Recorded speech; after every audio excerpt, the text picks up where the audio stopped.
All right, Mike Black. I run a small marketing company here in Denver, and I do a lot of negotiating. And my question for you, earlier you talked about how you diagnose the other person and kind of their response, so fight or flight or accommodate. Right. We each have those responses when we're going into negotiation. What advice would you have for us on how we manage ourselves? There's a fascinating book that I came across recently called Chatter.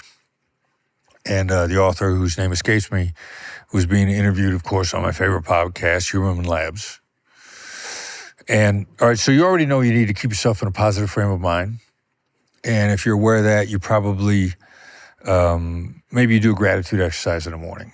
Or maybe you do meditation, or maybe you stretch, which is great practice.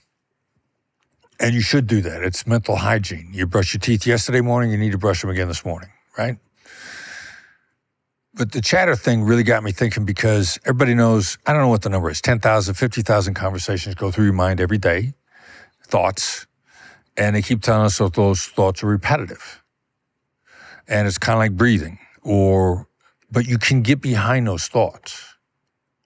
So if you're in a bad mood, the chatter in your head is like, this is another thing, I gotta, this is bothering me, like I'm worried about how this is, your chatter's working against you. Now, this is something I've just been thinking about a lot lately. Because I get in a bad mood, and by definition, if you're in a bad mood, your chatter is working against you. And so then I'm looking for examples, like how do I get in there and how do I change my chatter?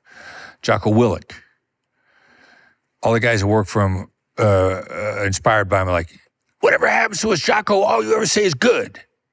We lost all our funding for our weapons. Jocko, what do we do? Good.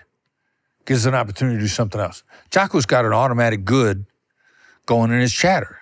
So somewhere along the line, he got into his chatter and taught himself that the reaction to each and everything that happens is good.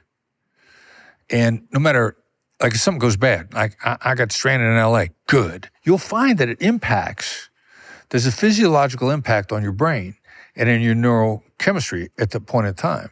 So the real challenge you're talking about, if you're going into a negotiation and you're saying like, oh, geez, this is another one, I'm worried this, that's your chatter.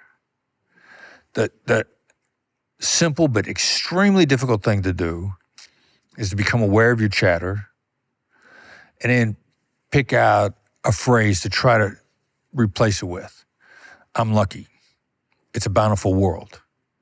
Things work out for me. The universe is on my side.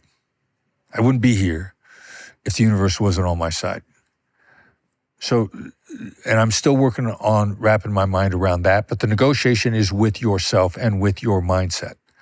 And you got a steady stream of 50,000 thoughts going through your brain at a high rate of speed. Can you get in there and little by little, you can't do it all at once, but little by little, can you start shifting some of them? And that's what you do.